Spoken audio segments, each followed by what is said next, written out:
BRS BJP మధ్య మరో లోపాయికారి ఒప్పందం జరిగిందా? ఈ ఎన్నికల్లో కేసీఆర్కి మరింత సహకరించాలని కమలం పార్టీ హైకమాండ్ డిసైడ్ అయ్యిందా అంటే సమాధానం అవును అనే వస్తోంది. అందులో భాగంగానే గజ్వేల్ హుజూరాబాద్ మధ్య సయోధ్య కుదిరింది అనే టాక్ హాట్ టాపిక్గా మారుతోంది. గజ్వేల్లో కేసీఆర్ గెలిచేలా, హుజూరాబాద్లో ఈటెల గట్టెక్కేలా ఇద్దరి మధ్య బీజేపీ అధిష్టానం సయోధ్య కుదిర్చిందట. అందులో భాగంగానే ఈటెల రాజేందర్ గజ్వేల్లో గర్జిస్తానని ఉత్తుత్త శపథం చేస్తున్నారట. ఇంతకీ ఈటెల గజ్వేల్లో పోటీ చేస్తే కేసీఆర్ ఎలా గెలుస్తారు అనే కదా మీ డౌట్. ఈ స్టోరీ చూస్తే మీకే అర్థమవుతుంది.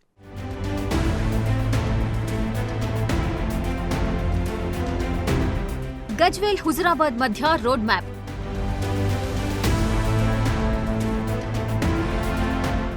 ఒకరికొకరు సహకరించుకునేలా ఎత్తుగడ. కేసీఆర్ ఈటెల మధ్య హైకమాండ్ సయోధ్య. ముదిరాజుల ఓట్లు చీల్చేందుకు ఈటెల స్కెచ్.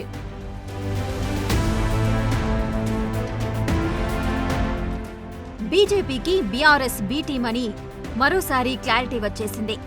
రాష్ట్ర బీజేపీ ముఖ్య నేతలు అసలు పోటీకే దూరం జరుగుతున్నారు. ఇదే టైంలో ఒక్క ఈటెల రాజేందర్ మాత్రం 2 చోట్ల పోటీకి దిగుతున్నారు. అందులోనూ ముఖ్యమంత్రి కేసీఆర్ ని గజ్వేల్ నుంచి ఢీకొడుతున్నారు.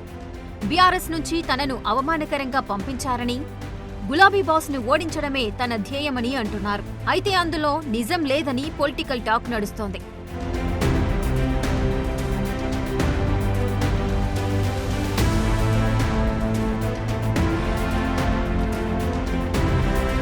కేసీఆర్ ని గెలిపించేందుకు ఈటెల గజ్వేల్ నుంచి పోటీ చేస్తున్నారనే చర్చ పొలిటికల్ సర్కిల్స్ లో తీవ్రంగా నడుస్తోంది.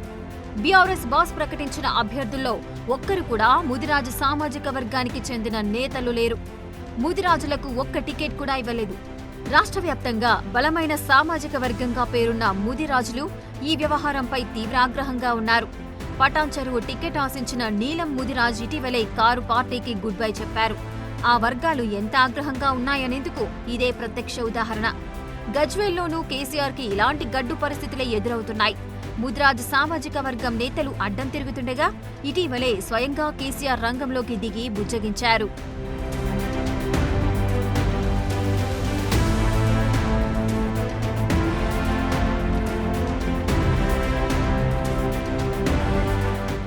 ఇంతవరకు బాగానే ఉన్నా మరి ముదిరాజులు శాంతిస్తారనే గ్యారెంటీ లేదు. అందుకే తెర వెనుక ఢిల్లీ స్థాయిలో కేసీఆర్ చక్రం తిప్పినట్లు తెలుస్తోంది.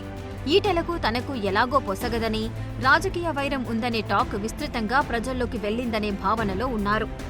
అదే అస్త్రం ప్రయోగించి ఈటెలను గజ్వేల్లో పోటీ చేయించేలా ఒప్పించారట. పనిలో పనిగా ఈటెలకు కూడా హుజూరాబాదులో టఫ్ సిచ్యువేషన్ నెలకొంది. ఈసారి ఆయన విజయం అంత సులువు కాదనే చర్చ జరుగుతోంది. అదే అదనుగా బీజేపీ హైకమాండ్ అటు కేసీఆర్ ఇటు ఈటెలకు లాభం జరిగేలా రాజీ ఫార్ములాతో వ్యూహం రచించారట. కుటుంబంలో సైతం ఒకే టికెట్ కేటాయించే సంప్రదాయం ఉన్న కమలం పార్టీలో ఈటెలకు అనూహ్యమైన ప్రాధాన్యం కల్పించింది. హుజూరాబాద్తో పాటు గజ్వేల్లో పోటీ చేసేందుకు లైన్ క్లియర్ చేసింది. ఈ నిర్ణయం వల్ల గజ్వేల్తో పాటు బీఆర్ఎస్ బీజేపీకి బి టీం కాదనే సంకేతాలు కూడా ప్రజల్లోకి బలంగా పంపించొచ్చని 2 పార్టీలు భారీ పథకాన్నే అమలు చేస్తున్నట్లు కనిపిస్తోంది.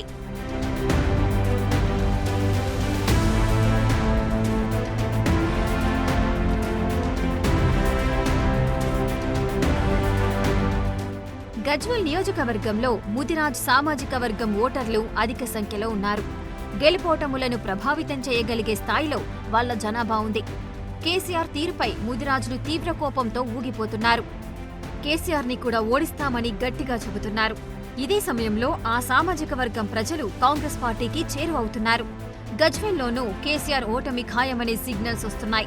ఇదే క్రమంలో ఈటెల రాజేందర్ ముదిరాజు సామాజిక వర్గానికి చెందిన నాయకుడు కావడం వల్ల అతను పోటీ చేస్తే ఓట్లు చీల్చడం సులువు అవుతుందని ఇటు బీఆర్ఎస్ అటు బీజేపీ కంబైన్డ్ గా ప్లాన్ చేసిందనే వాదనలు తెరపైకొస్తున్నాయి.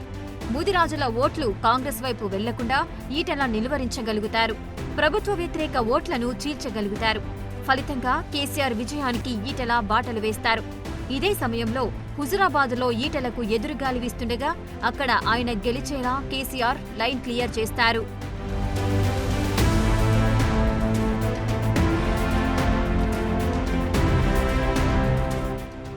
పెద్దల సూచనలతో ఒకరికొకరు పరోక్షంగా సహకరించుకుంటున్నారని బలమైన వాదనలు వినిపిస్తున్నాయి. అసెంబ్లీ ఎన్నికల వరకు గజ్వేల్తో పాటు రాష్ట్ర వ్యాప్తంగా కాంగ్రెస్ గెలుపు ఆపడంలో భాగంగానే ఈ ఎత్తుగడలనే టాక్ నడుస్తోంది. బీజేపీ కేవలం వచ్చే పార్లమెంటు ఎన్నికలపైనే దృష్టి పెట్టిందని, ఈసారికి బీఆర్ఎస్ విజయానికి పరోక్షంగా సహకరిస్తోందని రాజకీయ వర్గాలు అంచనా వేస్తున్నాయి.